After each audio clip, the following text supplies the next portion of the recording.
Children, आज हम 9th standard का लेसन नंबर 12 पढ़ेंगे जिसका नाम है रानी। और ये महादेवी वर्मा का लिखा हुआ लेसन है। महादेवी वर्मा जो है हमारे देश की जानी मानी बहुत बड़ी लेखिका थी और उनका जन्म जो है महादेवी वर्मा का 1907 में हुआ था और निधन 1983 में हुआ। यहाँ 15 लिखा है, ये गलत है, 1983 में हुआ।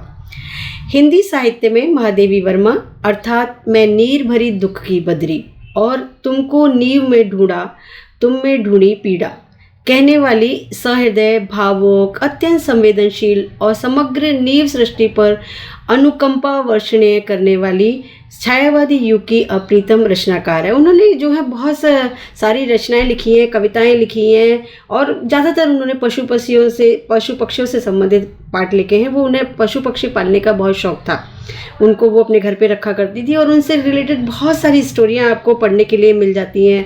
एक गिल्लू है जो गिलहरी की कहानी है ना, गौरा गाय है जो गाय की कहानी है। बहुत सारी कहानियाँ उन्होंने लिखी हैं और कविताएं भी लिखी हैं। छायावादी युग के 4 स्तंभ गिने जाते हैं, जहाँ 4 खंबे, स्तंभ यानी कि 4 खंबे गिने जाते हैं जो छायावादी युग के 4 स्तंभ हैं। वो कौन कौन है? प्रसाद, जयशंकर प्रसाद इनका पूरा नाम है, पंत है ना, सुमित्रानंदन पंत और महादेवी वर्मा हैं और निराला जी हैं। ये सारे के चारों के चारों जो हैं वो जो हैं छायावादी युग के 4 स्तंभ माने जाते हैं। इन्होंने बहुत वर्क किया है, बहुत काम किया है हिंदी को मैं लिखने के लिए, आगे बढ़ाने के लिए। इनमें प्रसाद के साथ सदैव इतिहास बोध रहा। जो प्रसाद जी थे, जयशंकर प्रसाद थे, तो उन्होंने इतिहास से रिलेटेड बहुत सारे लेसन लिखे हैं, नाटक लिखे हैं, आर्टिकल लिखे हैं, बहुत सारी बुक्स लिखी हैं जो इतिहास की घटनाओं से संबंधित हैं।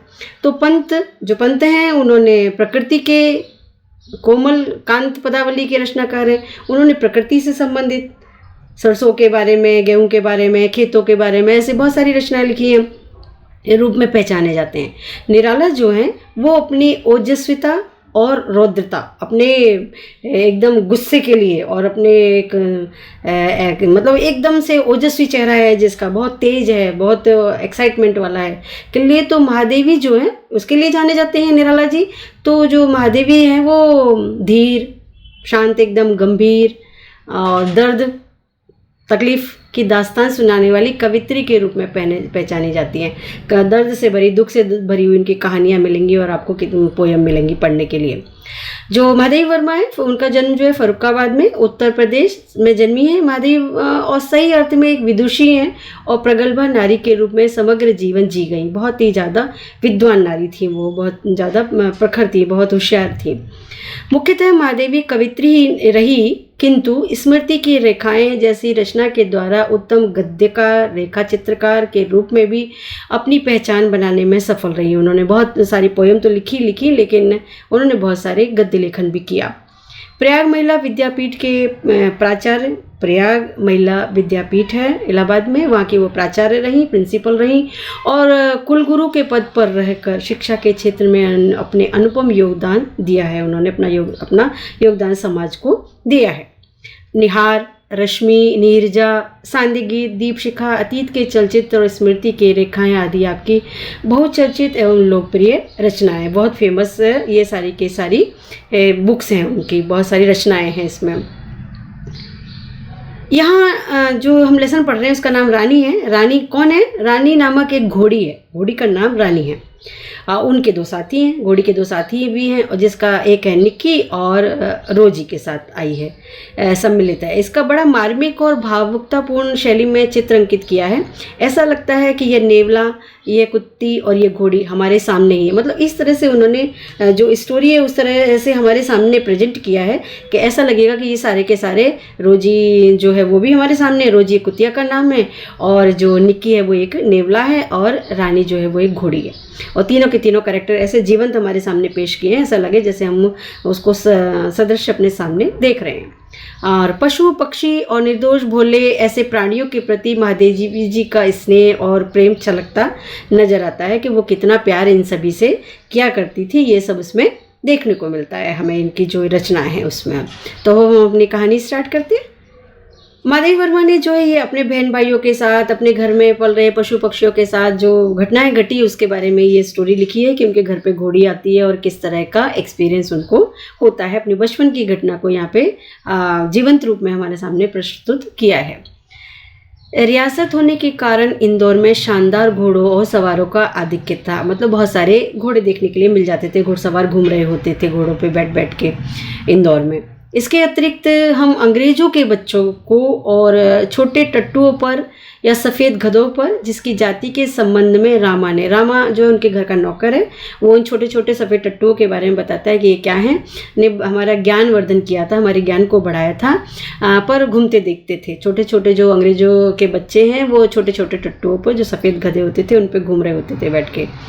रामा की कहानियों में तो रामा जो है उन बच्चों को कहानी सुनाया करता था, तो उसकी कहानियों में तो राजा अपराधियों को गधे पर चढ़ाकर देश निकाला देते थे। वो तो कहानियों में ये सुनाता था कि गधे पे बिठाकर जो है वो अपराधियों को दंड दिया जाता है। यहाँ तो अंग्रेजों के बच्चे उस पर बैठ के घूम रहे हैं। इन्हें गधों पर बैठकर प्रसन्नता से घूमते देखकर खुश हैं और गधे पे बैठे हुए हैं। विश्वास करना कठिन था कि इन्हें दंड मिला है। ऐसा नहीं लगता था कि इन्हें कोई दंड मिला हुआ है। रामा के पास हमारी जिज्ञासा का समाधान था। रामा जो है हमारी जो भी हमारी जिज्ञासा होती थी, जो भी हमारा क्वेश्चन होता था, उसका हल उसके पास हुआ करता था। इन्हें विलायत में गधे पर बैठने का दंड देकर भारत भेजा गया है। वो हमें ये उल्लू बना देता था बोल के कि ये विलायत में इनको दंड मिला था, यानी कि फॉरेन से इनको दंड मिला था और वहाँ पे ये दंड मिला कि भारत में जाओ और गधे पे बैठ के घूमो, क्योंकि वहाँ पे ये वाहन नहीं है, क्योंकि वहाँ पे गधे नहीं होते हैं, इसलिए उनको यहाँ पे भेज दिया गया है। तो ऐसे करके वो बच्चों को बहला फुसला देता था।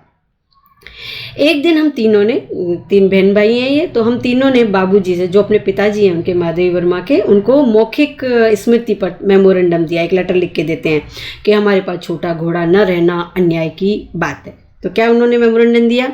क्या कहा उन्होंने कि हमारे पास में छोटा घोड़ा क्यों नहीं है? अंग्रेजों के बच्चों के पास हो सकता है तो हमारे पास क्यों नहीं? यदि अन्य बच्चों को घोड़े पर बैठने का अधिकार है, अगर दूसरे बच्चों को घोड़े पर बैठने का अधिकार है, तो हमें भी ये अधिकार मिलना चाहिए। हमारा भी ये राइट है, हम भी घोड़े पे बैठेंगे। बाबूजी ने हंसते हुए पूछा था, सफ़ेद टट्टू पर बैठोगे? जो अंग्रेजों के बच्चे जिस सफ़ेद टट्टू पर बैठ के घूम रहे हैं, क्या तुम उस पर बैठोगे? तुम कहो, तीनों से पूछते हैं। के साथ ठेलम ठाल के उपरांत, मतलब एक दूसरे को धक्का मार रहे हैं कि तू बोल, हाँ तू बोल। तो मैंने अगुआ होकर, मैंने आगे बढ़कर गंभीर मुद्रा में उत्तर दिया कि सफ़ेद टट्टू को तो गधा होता है जिस पर बैठकर सजा दी जाती है। पता नहीं हमारे ज्ञान के वजस्त्र स्रोत रामा को बाबूजी ने डांटा या नहीं, परंतु कुछ दिन बाद हमने देखा कि एक छोटा सा चॉकलेटी रंग का, चॉकलेट आप सब खाते हैं, आपको मालूम है चॉकलेट का कलर कैसा होता है, ब्राउन कलर का, टट्टू आंगन के पश्चिम वाले बरामदे में बांधा गया है। एक टट्टू लाके बांध दिया गया। बरामदा तो छोटे बांधने के लिए बनाया नहीं गया था, मतलब वहाँ पे कोई कुछ घोड़ा बांधेंगे, कोई जानवर बांधेंगे, ऐसा नहीं था। वो घोड़े को बांधने के लिए बनाया नहीं गया था। अतः बाहर से टट्टू को लाने के लिए दीवार में एक नया दरवाज़ा बनाया गया। इतनी जगह बनाई गई कि वो घोड़ा अंदर से उसमें आ जा सके, और उसकी मालिश करने तथा खाने पीने, घूमने आदि की उसकी देखरेख के लिए छुट्टन नाम का साइस रखा गया। जो घोड़ों की देखभाल करता है उसको बोलते हैं साइस, और उसका नाम था छुट्टन। छुट्टन नाम का एक आदमी भी रखा जाता है जो घोड़े की देखभाल करेगा, उसके खाना खिलाएगा, उसकी मालिश करेगा और घुमाने फिराने ले जाएगा।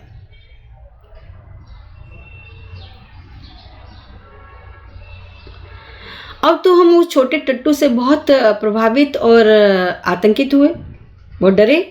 हमारे तथा हमारे अन्य साथी जीवों के लिए न मकान में कोई परिवर्तन हुआ, हम बच्चों के लिए तो कोई घर में परिवर्तन नहीं किया गया, कोई दूसरे जीव जंतु आए तो नहीं किया गया, तो इसको इतना विशेष क्यों अटेंशन मिल रही है? न कोई विशेष नौकर रखा गया, इसके लिए तो स्पेशल नौकर भी रखा गया है।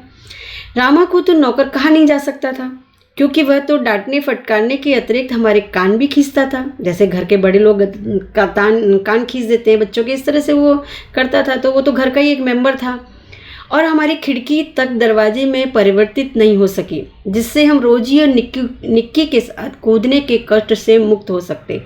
खिड़की में से कूद के वो लोग निक्की और रोजी के साथ खेलते थे, तो वो कष्ट भी नहीं दूर किया गया, और ये आई तो इसके लिए सब हो रहा है। बाबूजी से यह सुनकर भी कि वह टट्टू हमारी सवारी के लिए आया है, हम सब 4-5 दिन उससे रुष्ट और अप्रसन्न ही घूमते रहे। 4-5 दिन तक सारे बच्चे उससे गुस्सा होकर घूमते रहे कि भाई इसको इतनी इम्पोर्टेंस क्यों मिल रही है। परंतु अंत में उसने हमारी मित्रता प्राप्त कर ही ली। बच्चे हैं, थोड़े दिन में मान भी गए और उससे दोस्ती कर ली। रामा से उसका नाम पूछने पर ज्ञात हुआ कि उसे ताज रानी कहकर पुकारा जाता है। उसका नाम रखा गया था ताज रानी। ताजमहल का चित्र हमने देखा था और रामा और कल्लू को माँ की सभी कहानियों में रानी के सुख दुख की गाथा सुनते सुनते हम इतने बड़े उसके प्रति बड़े सहृदय हो गए थे। ताजमहल जैसे भवन की रानी होने पर भी वह कहाँ से कहानी की रानी की तरह निकाल दी गई है। मतलब उसको रानी है, वो तो ताजमहल की उसको बाहर निकाल के ले आए हैं। ये कल्पना करते ही हमारी सारी ईर्ष्या और सारा रोष जो गुस्सा था करुणा में पिघल गया। पोलाइटनेस आ गई, काइंडनेस आ गई और हम उसे और अधिक आराम के उपाय सोचने लगे कि कैसे उसको ज़्यादा से ज़्यादा आराम पहुंचाया जाए, कैसे उसको ज़्यादा देखभाल की जाए रानी की। तो यहाँ पे आपने जाना कि उसका नाम, पूरा नाम क्या था घोड़ी का? ताज रानी, लेकिन उसको सब प्यार से क्या बुलाते थे? रानी। वो इतनी सुंदर थी कि अब तक उसकी छवि आंखों में बसी जैसी है। हल्का चॉकलेटी चमकदार रंग जिस पर दृष्टि फिसल जाती थी, खड़े छोटे कानों के बीच में माथे पर झूलता अयाल का गुच्छा, बड़ी काली स्वच्छ और पारदर्शी जैसी आंखें, है ना, और लाल नथुने, और जिन्हें फुला फुला कर चारों ओर की गंध लेती रहती थी, स्मेल लेती रहती थी। वो उजले दांत, सब एकदम वाइट दांत और लाल जीभ की झलक देते हुए गुलाबी होठों वाला लंबा मुंह जो लोहा चबाते रहने पर भी छत विछत नहीं होता था, मतलब उसका कोई नुकसान नहीं होता था। ऊंचाई के अनुपात से पीठ की चौड़ाई अधिक है। सुडोल मजबूत पैर और सघन पूंछ जो मक्खियां उड़ाने के क्रम में मोर के पंख के समान उछलती गिरती रहती थी। उस समय यह सब समझने की बुद्धि नहीं थी, परंतु इतने दीर्घ काल के उपरांत भी स्मृति पटल यानी कि यादों पर ये रेखाएं ऐसे उभर आती हैं जैसे किसी अदृश्य शाही से लिखे अक्षर अग्नि के ताप से प्रत्यक्ष होने लगते हैं। जैसे अदृश्य किसी चीज़ पर लिखे गए अक्षर थे और उन पेपर के नीचे जैसे आग जला दी गई तो वो उसमें से अक्षर दिखने लगे। ऐसे यादों के झरोकों से उनको यादें आने लग जाती है कि वो किस तरह से हमारे घर पे ताज रानी को लाया गया था, हमने कैसे उसके साथ व्यवहार किया था, कैसे उसको अपने घर पे बुलाया था। हम बार बार सोचते हैं कि वह कुछ और छोटी क्यों न हुई। छोटी और होती तो कितना अच्छा होती तो हम रोजी और निक्की के समान उसे भी अपने कमरे में रख लेते। उसे भी अपने कमरे में रखने की इच्छा प्रकट करते हैं कि रोजी तो कुतिया है, निक्की नेवला है, दोनों आप जानते हो साइज में छोटे होते हैं, तो उनको तो कमरे में रखा जा सकता है, लेकिन घोड़ा तो कितना भी छोटा हो लेकिन उसको कमरे में नहीं रखा जा सकता। रानी को अपने कमरे में ले जाना संभव नहीं था, अतः अस्तबल बना हुआ बरामदा ही हमारी अराजकता का कार्यालय बन गया, मस्ती का जगह बन गया कि वहाँ उसको कमरे में नहीं ले जा सकते, लेकिन बरामदे में जहाँ घोड़ों को रखते हैं उसको बोलते हैं अस्तबल। तो जहाँ उसको रखा गया था उस जगह को अस्तबल बोल रहे हैं वो, लेकिन वो बरामदे में ही बनाया हुआ था और वहाँ पे उसको रखा गया था। रानी को अपने कमरे में ले जाना संभव नहीं था, अतः अस्तबल बना हुआ बरामदा ही हमारी अराजकता का कार्यालय बना, और बरामदा घोड़े बांधने के लिए तो बना नहीं था। अतः उसकी दीवार में खुली अलमारी और कई आते ताक थे, कई सारी सामान रखने की जगह बनी हुई थी। उन्हीं में हमारा स्वेच्छाएं विस्थापित और शरणार्थी खिलौनों का परिवार स्थापित होने लगा। छोटी छोटी जो दिखाल बोलते हैं, छोटी छोटी अलमारियाँ जैसी बनी होती है, उसमें बच्चे अपने खिलौने रखने लग गए ताकि वो रानी के ज़्यादा से ज़्यादा पास में रहें। रानी की गर्दन में झूल झूल कर, उसके कान और अयाल में फूल खोस खोस कर और उसके बिस्कुट मिठाई आदि खिला खिला कर थोड़े ही दिनों में हमने उससे ऐसी मित्रता कर ली, यानी कि ऐसी दोस्ती कर ली कि हमें न देखने पर वह अस्थिर होकर पैर पटकने और हिलाने लगती थी। थोड़ी सी भी देर हो जाती तो वो उनका इंतजार करती थी और बुलाने का एक ही जरिया था कि पैर पटकने लग जाना और हिलाने लग जाना। फिर हमारी घुड़सवारी का कार्यक्रम आरंभ हुआ। मेरे और बहन के लिए सामान्यतः छोटी पर सुंदर जीन खरीदी गई। जीन बोलते हैं कपड़ा होता है जिसको घोड़े के ऊपर बिछाया जाता है, तब उसके ऊपर सवार को बिठाया जाता है, तो वो लगाई गई। और भाई के लिए चमड़े के घेरे वाली ऐसी जीन बनाई गई जिससे संतुलन खोने पर भी गिरने का भय नहीं हो। भाई के लिए चमड़े की जीन लाते हैं, घेरे वाली होती है जिससे बच्चा गिरे नहीं जब घोड़े पर बैठ के चल रहा हो। तो बाहर के चबूतरे पर खड़े होकर हम बारी बारी से रानी पर आरूढ़ होते हैं ना कि बैठ जाते। चबूतरे पे चढ़ते पहले घोड़ी को उसके साथ लगा लेते और उस पर जाके बैठ जाते, क्योंकि इतनी हाइट नहीं थी कि खुद से चढ़ सकें। और छुट्टन साथ दौड़ता हुआ हमें घुमाता। छुट्टन जो उसकी लगाम पकड़ लेता और ऐसे बच्चों को घोड़े की पीठ पर बिठा बिठा के घुमाता था। सवेरे भाई बहन घूमते और स्कूल से लौटने पर तीसरे पहर या संध्या समय मेरे साथ यह कार्यक्रम दोहराया जाता। जब स्कूल से लौट के आती महादेवी वर्मा तो शाम को या दोपहर को उनको घुमाता। सुबह में छोटे बहन भाई घूम लेते। परंतु ऐसी सवारी से हमारी विद्रोही प्रकृति कैसे संतुष्ट हो सकती थी? विद्रोही स्वभाव। अस्तबल में रानी की गर्दन में झूलकर तथा स्टूल के सहारे उसकी पीठ पर चढ़कर भी हमें संतोष न होता था। स्टूल लगाया और उसकी पीठ पर चढ़ गए, अस्तबल में जाके उसकी गर्दन में झूल रहे हैं। ऐसी मस्ती बच्चे करते रहते थे। अंत में एक छुट्टी के दिन दोपहर में सबके सो जाने पर, एक दिन छुट्टी का दिन था जैसे संडे, और सब घर के मेंबर जो वो सब सो गए थे, हम रानी को खोलकर बाहर ले आए। बच्चे जो है रानी को खोल लाते हैं और चबूतरे पर खड़े होकर चबूतरे के सहारे उसको लगा लिया और उसकी नंगी पीठ पर, उसकी पीठ पर जीन नहीं है तो कभी कंट्रोल नहीं रहेगा, फिसल जाएंगे, जानते नहीं है इस बात को, तो नंगी पीठ पर सवारी करके बारी बारी से अपनी अधूरी शिक्षा की पूरी परीक्षा लेने लगे। अपने आप को ये कॉन्फिडेंस दिलाने लग गए कि हम तो घोड़े पे बैठ के अकेले भी घूम सकते हैं, हमें किसी की कोई ज़रूरत नहीं है। तो यह स्वाभाविक ही था कि ताज रानी हमारी अराजक प्रवृत्तियों से प्रभावित हो जाती। वास्तव में बालकों में चेतना के विभिन्न स्तरों का बोध न होकर सामान्य चेतना का ही बोध रहता है। ऐसा हर गहराई को नहीं जानते हैं कि गलती हो सकती है और गिर भी सकते हैं। अतः उनके लिए पशु पक्षी वनस्पति सब एक परिवार हो जाते हैं। मित्रता हो गई तो सब वो अपनी फैमिली ही समझने लग जाते हैं। वो डिफरेंस भूल जाते हैं कि ये जानवर है, इनकी प्रकृति अलग हो सकती है। निक्की और रानी की पूंछ में झूलने लगता था। निक्की जो है वो रानी की पूंछ में झूलने लगता है। निक्की कौन है? निक्की नेवला है, वो रानी की पूंछ में लटक जाता। रोजी कुतिया इच्छानुसार उसकी गर्दन पर उछलकर चढ़ती और नीचे कूदती थी और हम सब उसकी पीठ पर ऐसे गर्व से बैठते थे मानो मयूर सिंहासन पर बैठे हों। यानी कि मयूर सिंहासन बना हुआ है, मोर का सिंहासन बना हुआ है और उस पर हम बैठे हुए हैं। ऐसे सिंहासन पर राजा महाराजाओं की तरह बैठ के चलते थे। रानी हम सबकी शक्ति और दुर्बलता जानती थी। उसको पता था कि ये कितने टैलेंटेड है। उसकी नंगी पीठ पर आयाल पकड़कर बैठने वालों को वह दुल की चाल से इधर उधर घुमाकर संतुष्ट कर देती थी। उसके जो गर्दन पे बाल थे उनको पकड़ के कोई बैठ गया तो दुल की मतलब हल्की ज़्यादा दौड़ना नहीं, हल्की धीमी चाल से इधर उधर घुमा के सेटिस्फाइड कर देती थी बच्चों को। परंतु एक बार मेरे बड़े भाई पर मेरे बैठे जाने पर जो महादेवी वर्मा है वो रोजी उस पर रानी पे बैठ जाती है और भाई ने अपने हाथ की पतली संटी बोलते पतली लकड़ी, गीली पतली लकड़ी है उसके भाई के हाथ में लग रही थी और उसके पैरों पे मार दी। महादेवी वर्मा जैसे ही उसकी पीठ पे बैठी, छोटा भाई ना समझ था और उसके हाथ में लकड़ी लगी हुई थी पतली और उसने घोड़ी के पैर में मार दी। चोट लगने की तो संभावना ही नहीं थी, परंतु इससे न जाने उसका स्वाभिमान आहत हो गया था। उसका स्वाभिमान टूट गया कि अरे मैं तो तुमको अच्छे से घुमाती हूँ, तुम फिर भी मेरे को पैर में मार रहे हो। ऐसा तो स्वाभिमान जैसे टूट गया उसका, तो कोई दुख स्मृति उभर आई, जैसे उसके मन में कोई दुख की घटना याद आ गई और वो ऐसे वेग से भागी, इतनी तेज भागी मानो सड़क, पेड़, नदी, नाले सब उसे पकड़ बांध कर रखने का संकल्प किए हों। ऐसा लगता था कि सब उसको पकड़ना चाहते हैं, सड़क और नदी नाले सब, और वो सबको छोड़ के, सब बंदरों को छोड़ के आगे ही आगे भाग के जाना चाहती है। कुछ दूर मैंने अपने आप को उस उड़न खटोले पर संभाला। उड़न खटोला ही था वो, तो उड़ने वाला झूला था उनके लिए, तो उस पर बैठी थी, परंतु गिरना तो निश्चित था। बच्ची थी, पकड़ ढीली हो गई, कितनी देर उसके बालों को पकड़ के बैठेगी। मेरे गिरते ही रानी मानो अतीत से वर्तमान में लौट आई। जैसे ही वो गिरी तो ऐसा लगा कि उसकी याददाश्त लौट आई और उसको लगा कि अरे मैं क्या कर रही हूँ ये गलती, और इस प्रकार निश्चल खड़ी रह गई और एकदम से रुक जाती है, खड़ी हो जाती है, जैसे पश्चाताप की प्रस्तर प्रतिमा हो, जैसे कि वो पश्चाताप की एक मूर्ति, पत्थर की मूर्ति बन गई हो, जैसे पश्चाताप कर रही हो कि मैंने गलती कर दी। साथियों की चीख पुकार से सब दौड़े। सब साथी जो थे, बच्चे जो दूसरे, वो चिल्लाने लग जाते हैं और फिर बहुत दिनों तक मुझे बिछाने पर पड़ा रहना पड़ा। बहुत दिन तक बिस्तर पे, बिछोना यानी कि बिस्तर पे पड़े रहना पड़ा। काफ़ी चोट उनको लगती है। स्वस्थ होकर रानी के पास जाने पर वह ऐसे ही करुणा पश्चाताप भरी दृष्टि से, मतलब बहुत करुणा के साथ में, बहुत दुख के साथ में, बहुत पश्चाताप के साथ में देखती थी उनकी तरफ।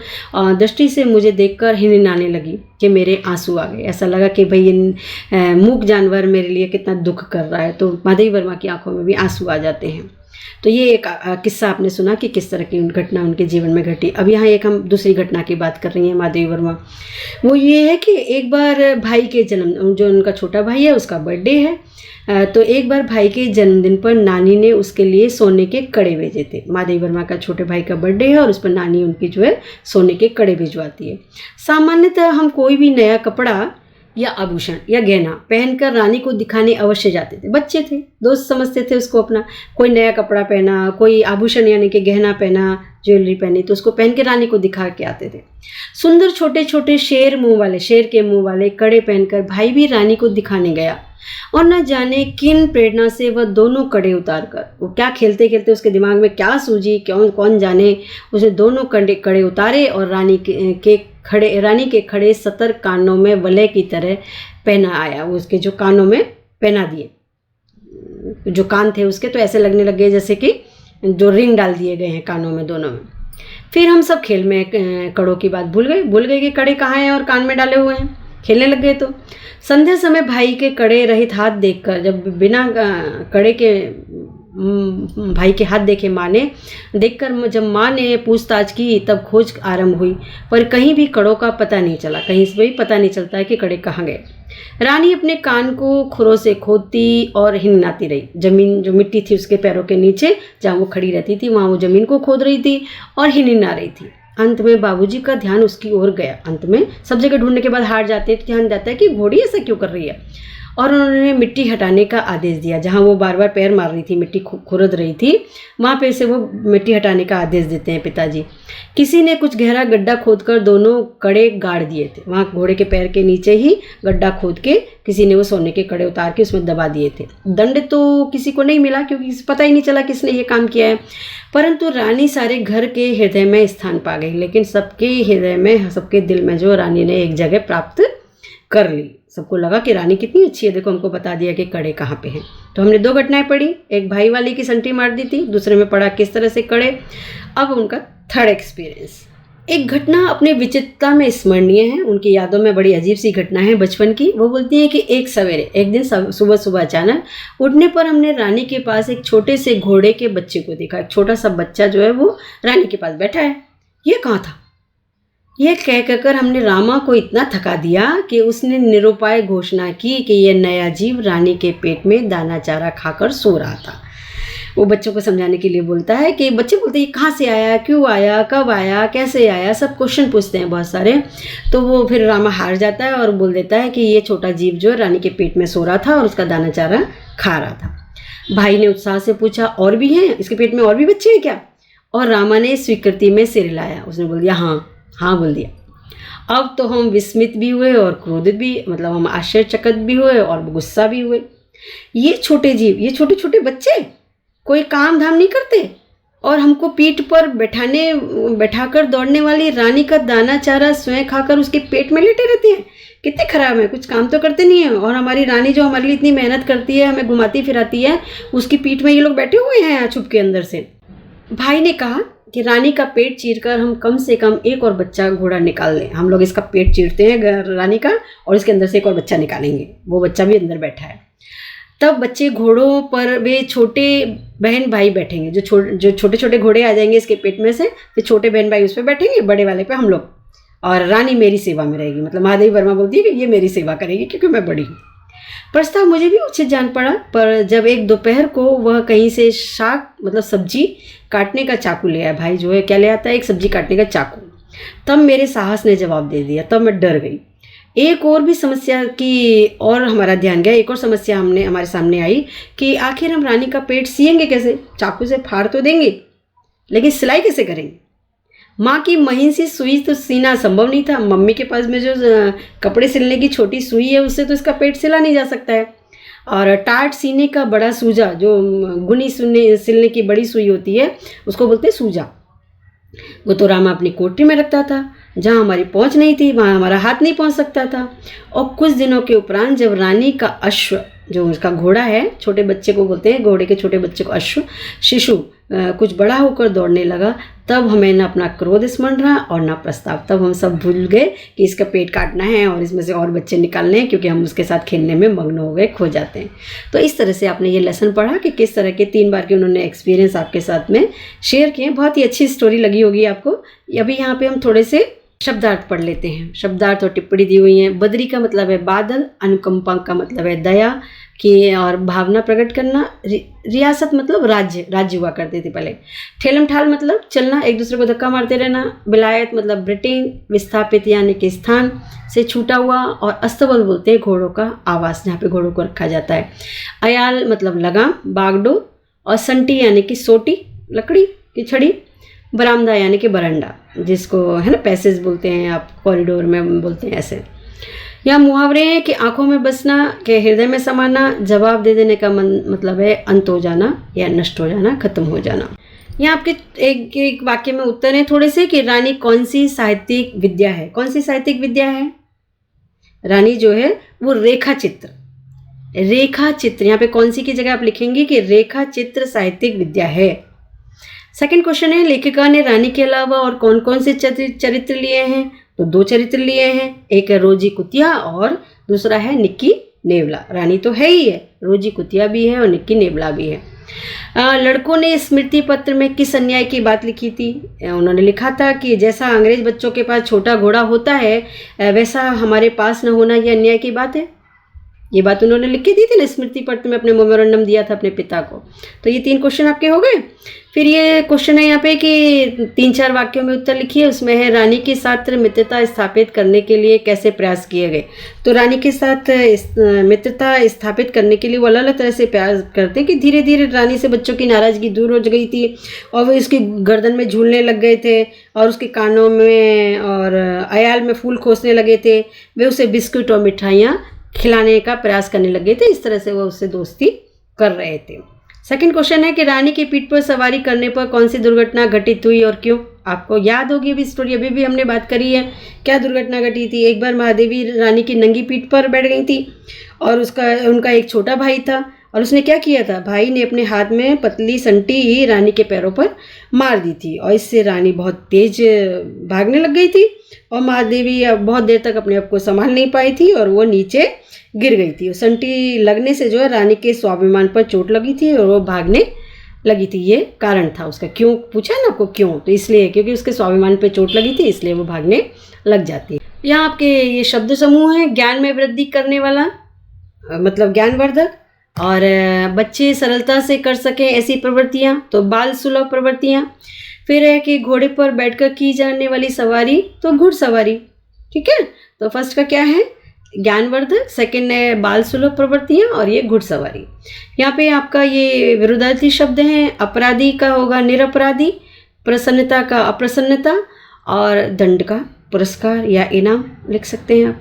तो इस तरह से आपको ये महादेवी वर्मा की लिखी हुई स्टोरी बहुत अच्छे से समझ में आ गई होगी और आप अपने क्वेश्चंस को प्रेजेंट कर पाएंगे और ज़्यादा से ज़्यादा मेरे वीडियोस को शेयर करेंगे, लाइक करेंगे और सब्सक्राइब करेंगे। आप ज़्यादा से ज़्यादा फ़ायदा उठाएं और अपने जीवन में कामयाब हों, ऐसी मेरी शुभकामनाएं हैं। Thank you.